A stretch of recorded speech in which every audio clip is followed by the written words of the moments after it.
Jėzus papasakojo palyginimą, kuris tiesiogiai kalba apie jo mirtį. Vynuogyno darbininkai gavo šeimininko sūnų ir nusprendė jį nužudyti, kad pasisavintų paveldą. Taip, Jėzus kalbėjo apie save.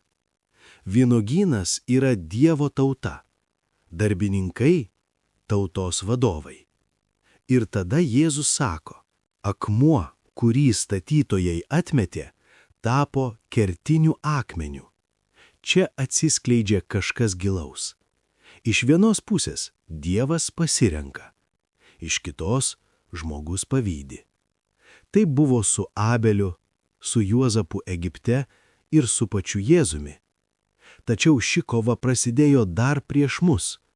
Kai Dievas atskleidė savo planą angelams, kai kurie nenorėjo tarnauti ir pavydas sukėlė nuopolį. Ir šiandien tai tęsiasi. Dievas kiekvienam duoda skirtingas dovanas, bet tai nėra priežastis pavydėti. Tai yra Dievo planas. Kaip kūne. Ne visi mato, ne visi kalba, bet visi yra reikalingi. Nebūkime kaip vynuogyno darbininkai. Nebūkime kaip šėtonas. Nežudykime Jėzaus savo širdyje per pavydą. Džiaukimės kitų gėrių, nes viskas ateina iš Dievo.